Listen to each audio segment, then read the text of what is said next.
Welcome to another episode of RideShare RoadTalk, Conversations in Motion, a podcast where we create unfiltered talk space that examines the meaningful lives of my passengers while engaging in personal and topical discussions. I'm your host and driver, John Fondas, and we're cruising the streets of Washington, D.C. Buckle up. Let's drive. Hi there. Good evening. How are you? Carriage. I'm not your typical rideshare driver, so enjoy while you can. Wow. I do this. Very princessy. Thank you very much. I do this for a podcast a couple times a week. Say again? I do this for a podcast a couple times a week. I'll drive downtown and do a podcast, and then go home, and that's it. Wow, Susan's husband is an asshole. Wow. That really is a fantastic episode. I can't wait to listen. Wow. I won't ruin it for you, Okay. but Thank you. Susan's husband was an asshole, and so I'll leave it at that. So, And do you tell people that you record them? I do. Okay. Are Are you recording me now? It's always recording. Really? You can just say, I'd rather not be on, and then nothing happens. Wow. DC. I want to be on. Okay, you're on. Perfect. I'll be quiet and let's start talking. Wow. That's going to be a podcast. Hey, this guest was Exactly. a legal asshole. Exactly. And No. she sued me.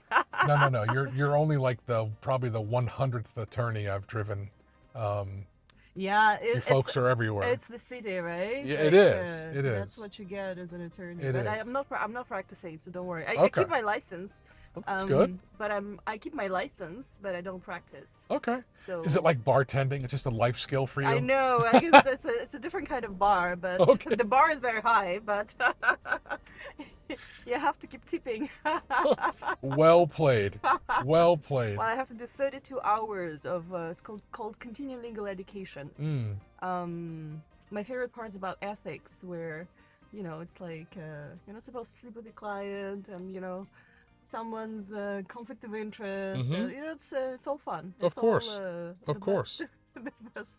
Where is home for you now? What do you think? Oh, it's Well, you mentioned New York. right. It was a home for the best year of my life, probably, but it was like 15 years ago. Oh, okay.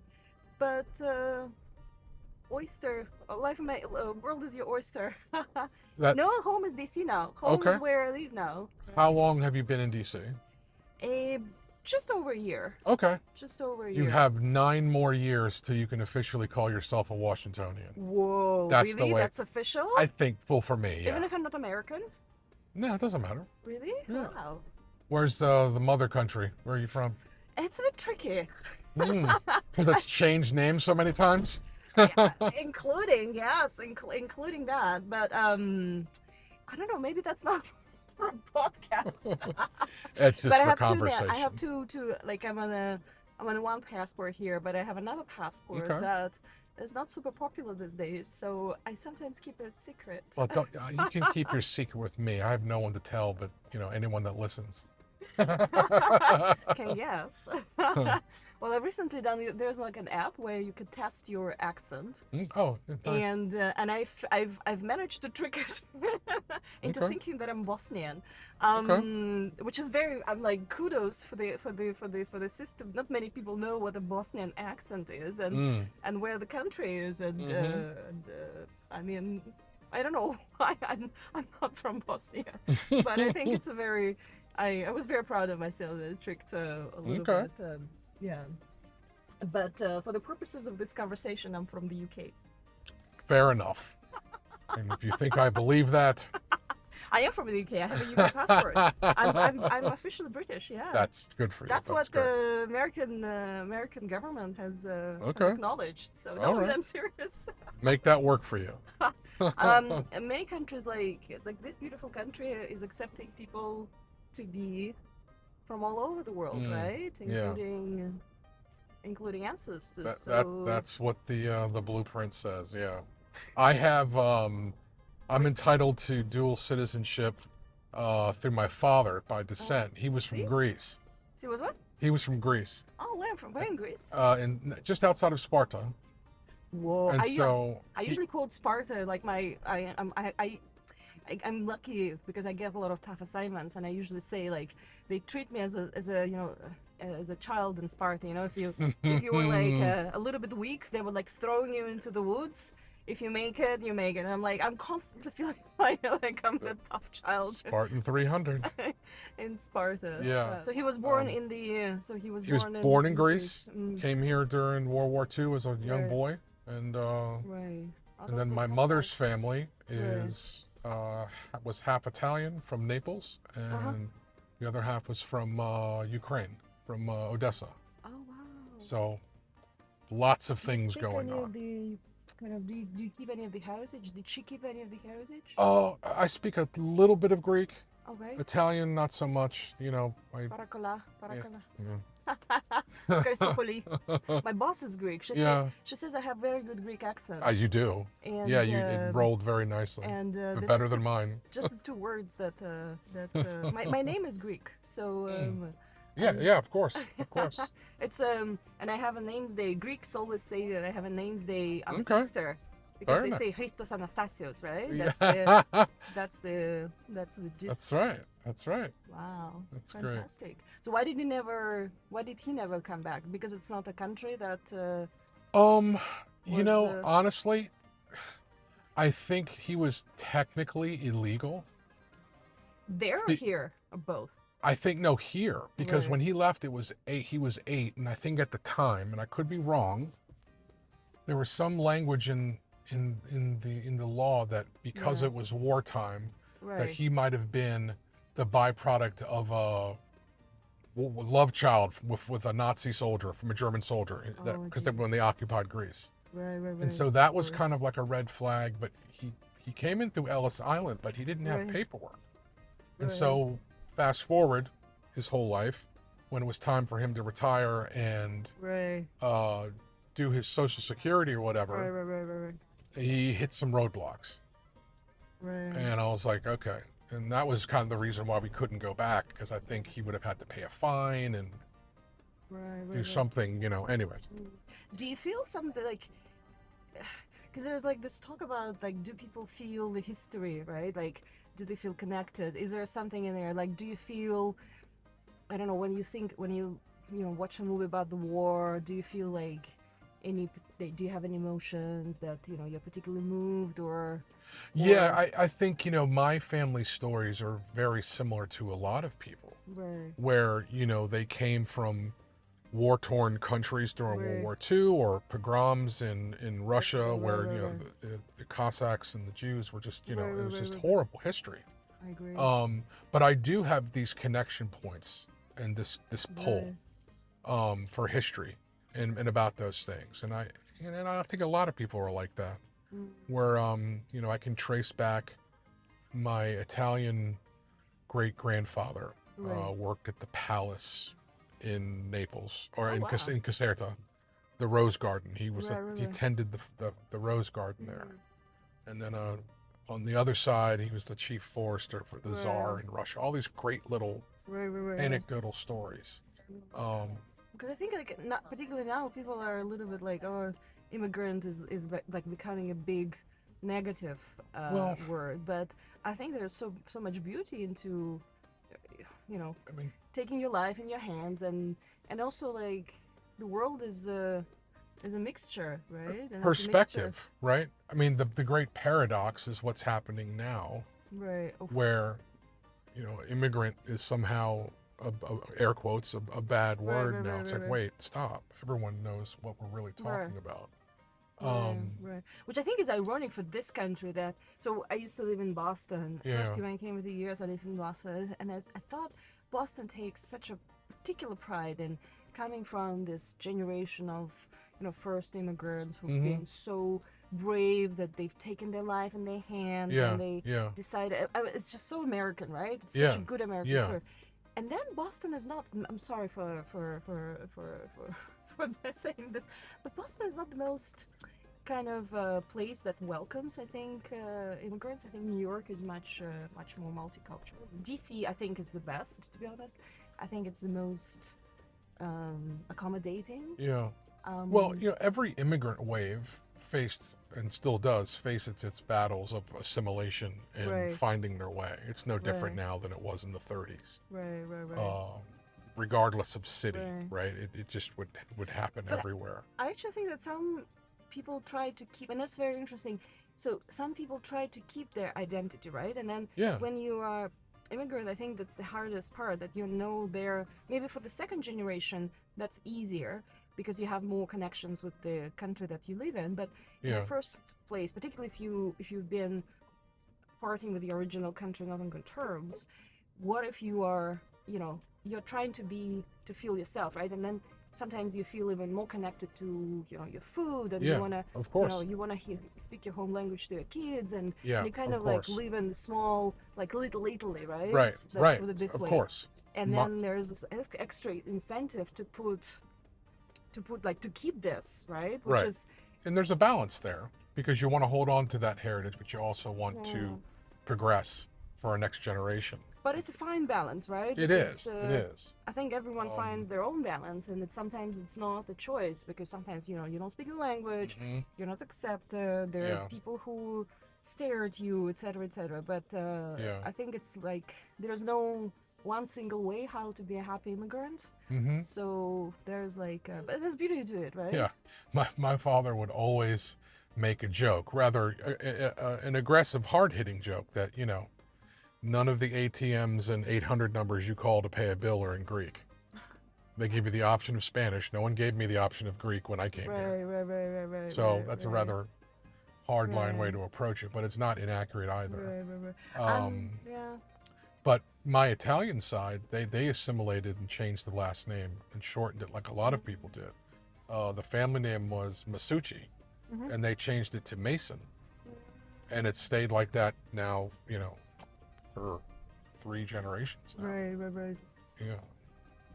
I wonder what's the original generation in Italy thought, because sometimes when you go away, like your grandma is like, oh, you changed, you're Yeah, no longer one yeah, of us, sure. and then you're like, and like you wanna, it's a very hostile move normally, right, to Right. immigrate, and you wanna have some support, at least from Right. your family, Right.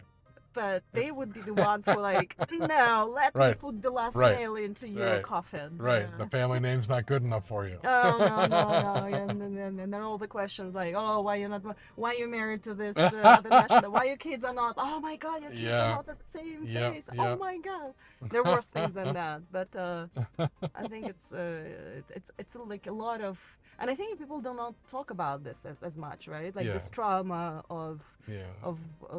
of immigration. There's like different aspects, like depression, finding job, and Mhm. but just I think immigration is such a phenomena that this is my 15th city to live in. 15? 15th. Wow. Yeah. I've moved a lot, Wow. and That's quite an adventure. I lived in 6 countries, and I've just moved from last year. I moved from China. So speaking of Okay. speaking of immigration, you're- but I've never like. I've moved there without the intention to stay, right? So that was clear, and I think no foreigner moves to China with an intention to stay, except for very, very few people, very, very few. So that's, I think, is different. Like you immigrate, but still, even if you know you're gonna stay in this country, like you're not Yeah. gonna buy a house and like retire, you still Yeah. want to make like your peace, right, Yeah. with the country. And then Yeah. sometimes it's like for me it was for job, but I've always been excited about. Like to me, moving is a way to be excited about the future. Like, hey, yeah, let's go, let's do this. Yeah. And then this year, I've realized how much energy it takes. Yeah. Just like packing your books, packing your clothes, unpacking, finding an apartment. I mean, I probably just spent a couple years of my life just moving, Sure. and it's exhausting. But And somehow I feel like it suits you. Like you have this quality of wanderlust about the way you talk about it. Sometimes I'm like, is it because I'm not, like, I cannot find my happy place? Maybe. Or, Well, there's a famous, what is the famous line?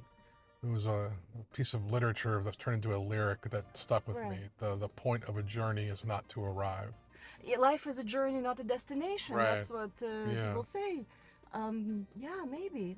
And I'm super happy. I mean, I would Yeah. never be, like, give me another life. I would still live it Yeah. the way I did. It'll be a fascinating memoir, I'm sure. And it's not yet done, you know. Well, get it out. Get it out. Get it out of your brain in chunks. You know, my family back home, they kind of like before I go home, I need to check with them where they tell the neighbors I am from, so that I can check my stories, because somehow they felt like China was a little bit too revolutionary to tell, like, oh my God, like, is she nuts? I think that's fascinating. China? And I'm like, That's Mom, fascinating. Mom, who? I was like, I'm telling you. I'm like, as long as you tell this consistent story, that's your reputation will not be ruined, because my reputation is definitely drowning. But yeah, it's super fascinating, and I think the world is. I mean, nowadays it's much easier to travel and to change, and you know, I'm doing this for work, so Yeah. I guess I chose the vacation that enables me to go and to you know, get all this wonderful for things. sure. For sure. But it's also a very lonely thing, right? Like, It can be, I'm sure. Yeah. because you have to start all over. Well, what you have mastered, it seems like, is a life skill that many just function or can't function with, which is the ability to travel alone or to do those things. Yeah. I'm trying to learn that. And there are a few places where I feel comfortable doing that. Oh, interesting. But I mean, I've always been able to reset, right? And be comfortable with myself and do all the things I need to do to feel whole or whatever. Right, and that right. means just being alone, and that's fine. Right. I have my hobbies and my things, and that's great. It's a good Interesting. reset. A lot of people can't do that, let alone travel and No, move right. and live and exist. Sometimes it gets too comfortable. Like right now, I'm going to like an event where I'm supposed to meet people, and I'm like dreading. Like, Yeah, oh my God, right. there's like I need to talk. Because always going to be the element of the puppet show, right? Where you kind of you're putting on the face and And you like know- with everything, you have to change a few. Like you have to Yeah. talk to a few people to find Yeah. your friends, to find someone you're close to, yeah. and that's a bit of a transaction cost, right? Sure, That sure. you have to go through. Well, you know, coming full circle, because we're almost at the end of the ride, right. I think the formula as to why this podcast has worked the way it has Right. is that there's no pretense. You're in a relative safe space and people are free to talk. And it's not like you and I met in a bar and you're like, oh my God, what is this guy doing coming up to me? Right? You're kind of like a captive audience, so to speak. And those conversations are Right. usually fairly unedited and organic Right. and natural. And it just makes for a nice listening experience, I guess. It's been a fabulous writing experience, I have to say. Thank you. I feel Yeah, good. much Good. much more relaxed going into my event where I'm supposed to meet new friends. You're prepared. You're prepared now. You can use this as a catalyst. I just had the most fascinating drive. And then really? you use that as Mm, as an icebreaker. Who that's knows? that's absolutely true. But Yeah. But I think it's a fabulous idea as well. That I read about someone who made a book out of it, Okay.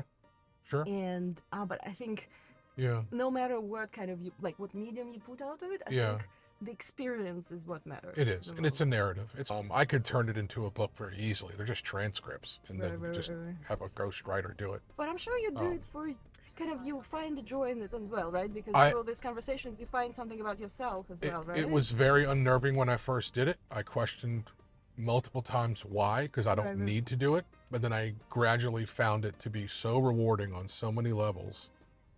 And you have some people that just don't care about anything. They just, don't bother to look up when they walk on the street. And those people Right. are always going to be, whatever. But no, it has been a really interesting experience. Well, I'm absolutely fascinated by this, and thank you very much. You're welcome. I'm You're welcome. grateful for this evening, and thanks so much, and have a wonderful, Absolutely. wonderful evening. You too. Please be careful getting out. Yeah, I think I need And, to get on the other side, but yeah, I'll yep, find yep. my way. Let me know what you think of the podcast. Thank you for listening to this episode of RideShare RoadTalk. If you've enjoyed what you've heard, we'd love for you to review the podcast on your favorite listening platform like Apple or Spotify.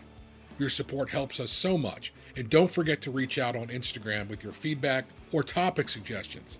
Until next time, Let's drive.